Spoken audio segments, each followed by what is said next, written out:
Tuan Daniel, ada yang ingin dilaporkan. Terdengar suara Rian dari luar. Kamu berbenarlah pelan-pelan, tidak usah buru-buru. Daniel mematikan puntung rokok dan berjalan keluar. Anak-anak di halaman. Iya, Tracy menjawab dan mengantarkan keluar menggunakan pandangannya. Daniel keluar dari kamar, Naomi membawanya dan Rian ke ruang kerja, membawakan air mineral untuk kedua orang itu lalu keluar dari ruangan itu. Ada apa? Tanya Daniel sambil mengenyitkan kening. Tuan Besar Lois bergabung dengan pemegang saham lain. Mereka ingin mengusir Nona Tracy dari proyek stadion. Mereka sudah meminta pengacara menyusun dokumen hukum. Tinggal menunggu Anda tanda tangan. Pengacara Joyce barusan menelpon, menanyakan kapan Anda ada waktu. Ingin memperlihatkan kepada Anda isi dokumen itu. Rian membuka tablet. Ini adalah soft copy-nya. Tidak usah pedulikan. Daniel mengenyitkan kening dengan kesal. Senin depan baru diatasi. Baik, Rian menyimpan kembali tabletnya. Masih ada satu hal lagi. Katakan. Daniel agak tidak sabar. Thomas sudah menemukan tabib Hansen. Ia masih ada di kota Bunaken. Rian berkata dengan suara dingin. Lebih baik Anda segera ke sana. Jangan menunda waktu lagi. Masalah ini tak bisa dibicarakan lain waktu, harus sekarang. Daniel menatapnya dingin. Malam ini, tabib Hansen akan kembali ke kota tua. Thomas tak mudah membujuknya tetap tinggal. Rian panik. Selain itu, Thomas bilang tubuh tabib Hansen sudah tidak fit. Keadaannya semakin buruk. Jika ditunda lagi, takutnya... Sudahlah. Daniel menyela ucapannya dan melirik jam tangan. Iya, di mana? Di pinggiran utara kota Bunaken. Rian berkata, aku sudah memeriksanya. Perjalanan ke sana membutuhkan waktu 3 jam. Berangkat setelah makan siang. Daniel masih ingin menemani Tracy dan anak-anak. Tapi jangan banyak omong. Daniel menendang kaki Rian. Akhir-akhir ini, kamu semakin mirip nenek-nenek. Baik, Rian menundukkan kepala dengan lesu, tak banyak bicara lagi. Ia dan Thomas sangat mencemaskan kesehatan Daniel, tapi mereka juga tak bisa berbuat apapun. Daniel berjalan keluar dari ruang kerja. Ketika hendak turun ke bawah, ia menyadari Naomi sedang mengatakan sesuatu kepada Tracy di lantai atas. Siapkan mobil. 1 jam lagi berangkat, perintah Tracy. Terus anak-anak. Sekarang aku akan menemani mereka, tapi... Hati Tracy sangat tidak rela ketika memikirkan anak-anak, jadi dia menoleh bertanya pada Daniel. Sekarang aku harus menjenguk tabib Hansen. Bisakah membiarkan anak-anak tinggal di sini beberapa hari?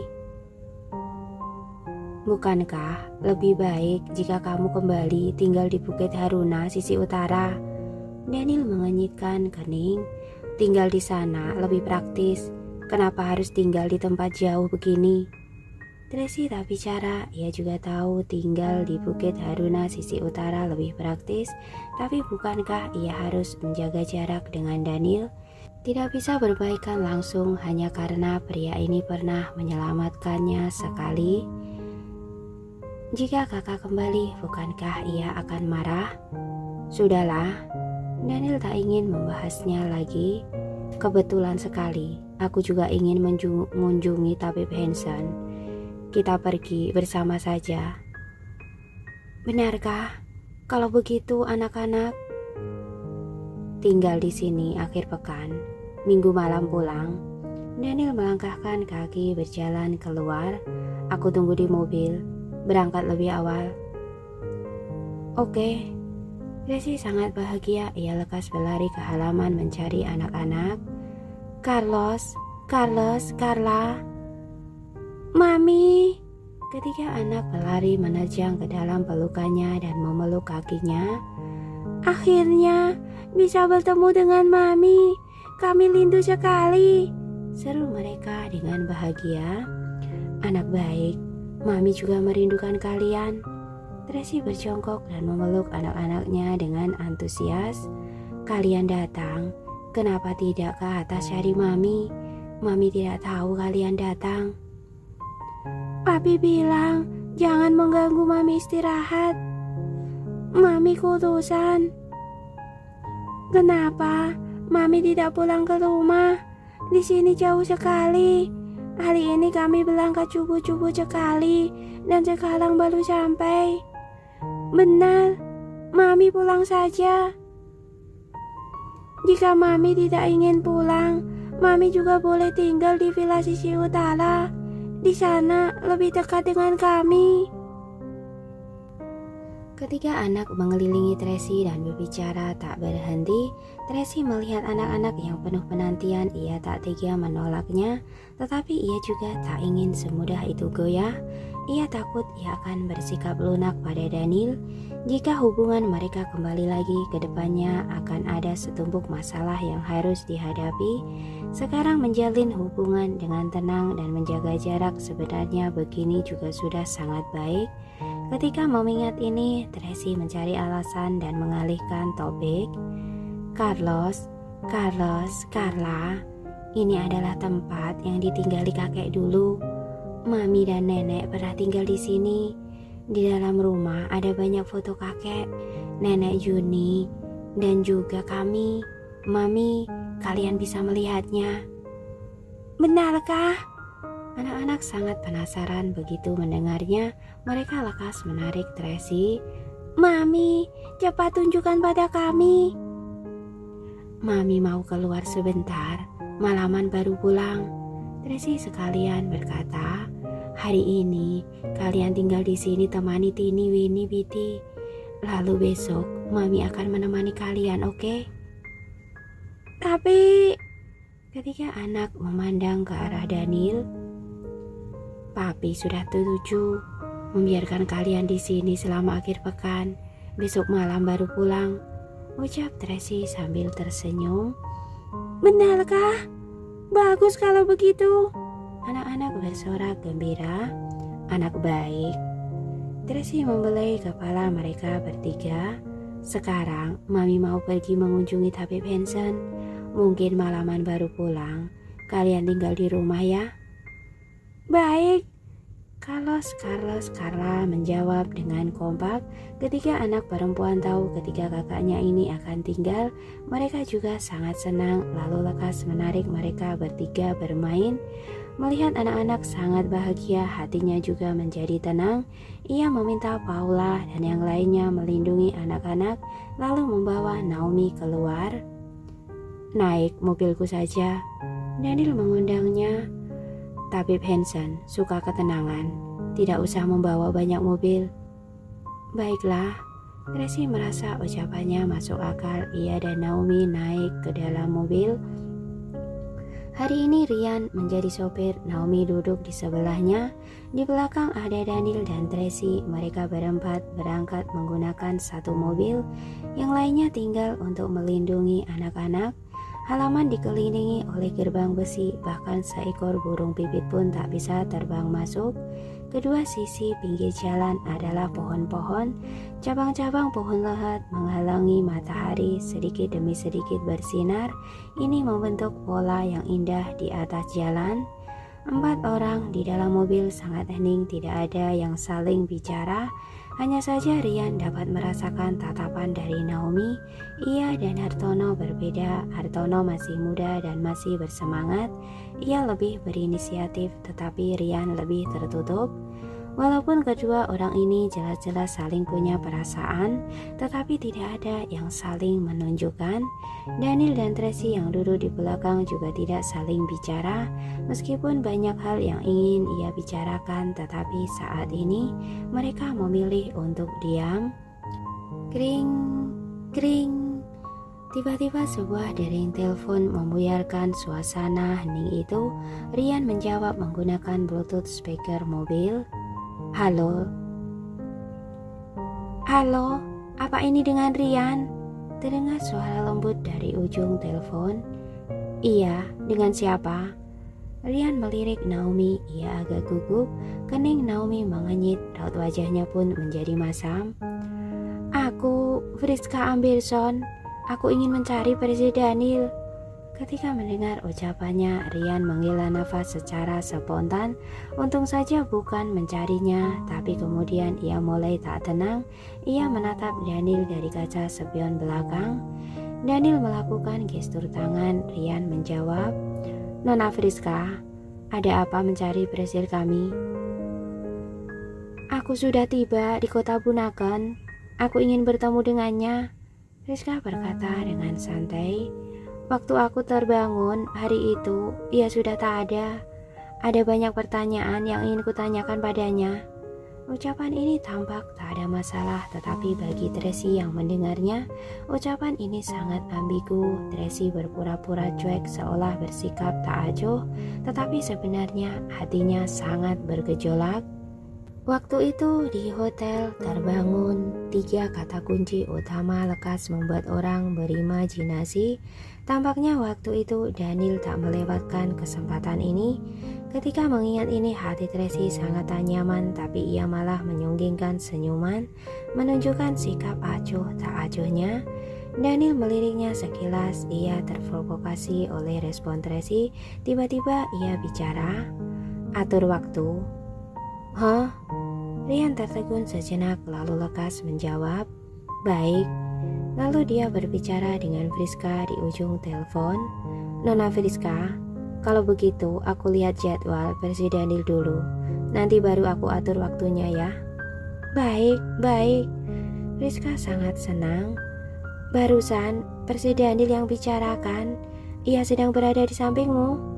Rian mengamati raut wajah Daniel dari kaca spion. Benar, aku sedang menyetir. Nanti aku hubungi lagi, ucap Rian. Baik, aku akan menunggu kabarmu.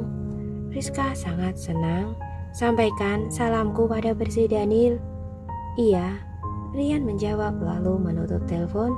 Dalam seketika suasana di dalam mobil menjadi tenang. Meskipun tak bicara, tapi 2 orang di belakang memancarkan rasa sesak. Naomi memelototi Rian dengan murka. Rian merasa tak bersalah. Ia berkata di dalam hati, bukan urusanku, aku hanya menuruti perintah. Tracy menundukkan kepala, memainkan ponsel. Ia menggunakan cara ini untuk menutupi suasana hatinya yang rumit. Hatinya sangat tidak nyaman, tetapi ia mengingatkan dirinya sendiri. Ia dan Daniel sudah berpisah. Terserah Daniel ingin bersama siapa, sama sekali tidak ada hubungan dengannya. Ia tak punya hak untuk bertanya. Sudah terima kabar? Daniel tiba-tiba mulai percakapan. Tracy menandangnya dengan bingung. Tuan Besar Lois ingin kamu keluar dari proyek stadion. Dokumen legal sudah dikirimkan, tinggal menunggu aku tanda tangan. Daniel berkata dengan santai, bagaimana menurutmu? Walaupun dia tidak menendangku keluar, aku juga ingin keluar. Tracy berkata dengan acuh tak acuh, aku tidak ingin berhubungan dengan Tuan Besar Lois lagi. Tracy mulai murka ketika teringat apa yang dilakukan Tuan Besar Lois dan istrinya. Sepasang suami istri licik itu benar-benar melakukan pekerjaan hebat untuk mendapatkan keuntungan. Demi mencapai tujuan mereka, mereka melakukan pertunjukan luar biasa. Tampaknya El belum berhasil mengajarimu. Daniel menyindir dingin. Apa maksudmu? Tracy mengenyitkan kening. El dalam masalah, Grup More dalam masa krisis. Memangnya kamu tak memiliki perencanaan untuk kedepannya? Daniel memandangnya dengan hina. Kakakku telah meninggalkan aset yang tak sedikit untukku.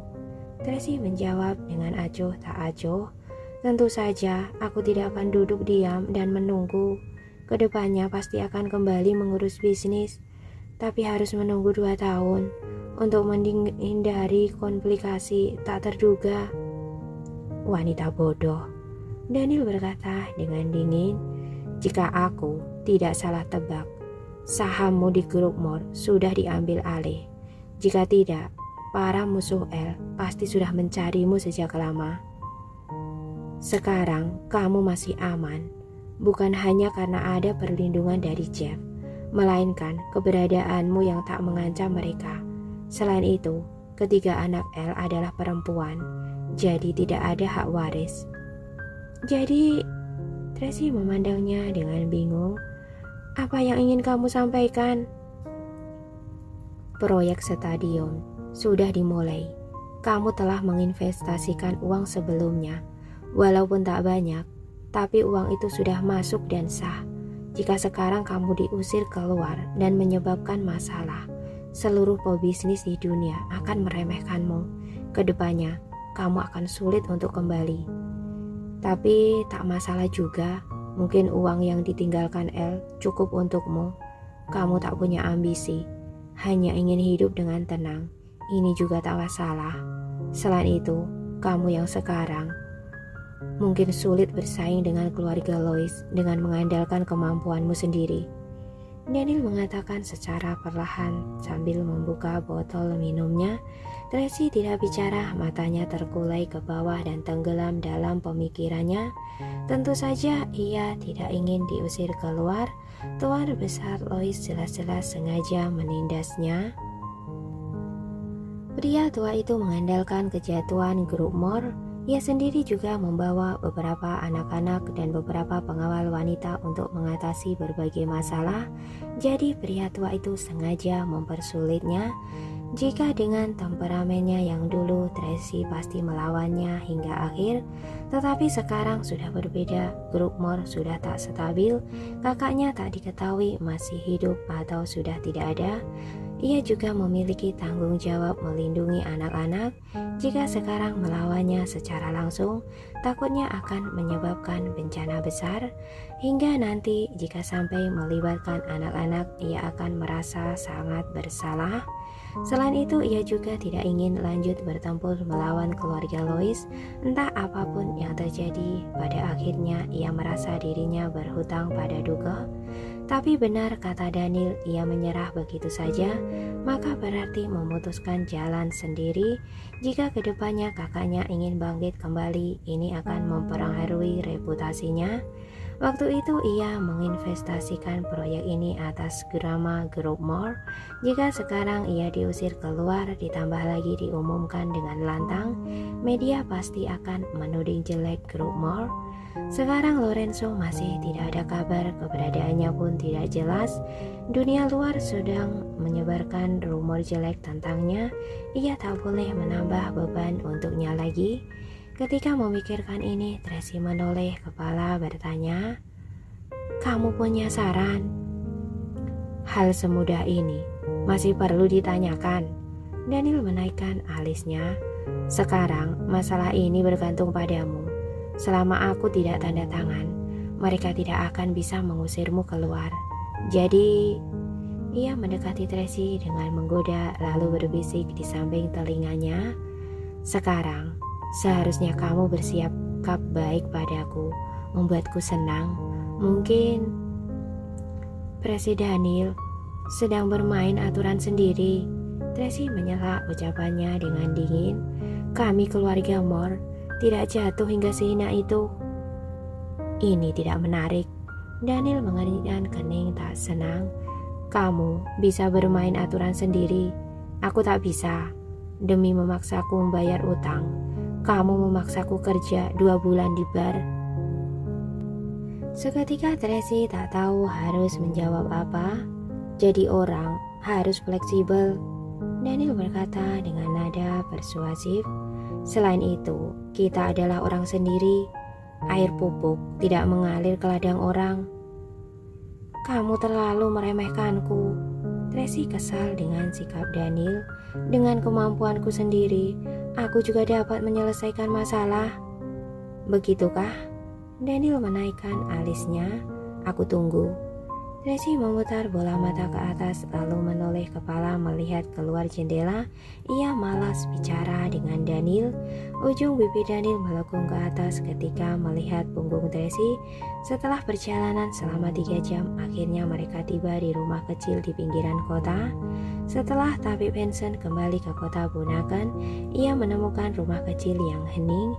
Ini adalah rumah salah satu muridnya. Muridnya bekerja di kota besar, rumahnya kosong. Begitu tahu gurunya kemari, ia sengaja membereskan rumah untuk menyambut tabib Hansen. Mobil masuk ke halaman, Amanda lekas keluar memeriksa. Awalnya ia bersikap waspada, tetapi ketika melihat Tracy, ia lekas menyunggingkan senyuman menyambutnya. "Kak Tracy." "Amanda." Tracy memeluk Amanda dan tersenyum bagaimana bahagia. "Bagaimana? Kalian baik-baik saja?" "Sangat baik, tapi guru, dia..." Amanda agak sedih ketika membicarakan kesehatan tabib Hansen. "Setelah pulang tak lama, ia sakit. Ia terus makan obat, tapi belum tampak membaik. Beberapa hari ini ia tampak linglung." "Kenapa bisa seperti ini?" Raut wajah Tracy berubah, lekas bertanya pada Naomi. "Kenapa tidak memberitahuku?" "Nona Tracy." "Kak Tracy, jangan marah. Guru tidak mengizinkanku memberitahu Kak Naomi." Amanda lekas menjelaskan. "Guru sangat merindukanmu. Cepat masuk, lihat dia." "Iya." Tracy lekas masuk ke dalam rumah. Naomi mengikuti dari belakang. Daniel tidak mengikuti ke dalam, hanya bersandar pada mobil sambil merokok. Ryan menunggu di samping, juga tidak ikut masuk. Amanda menyiapkan teh untuk mereka lalu masuk ke dalam.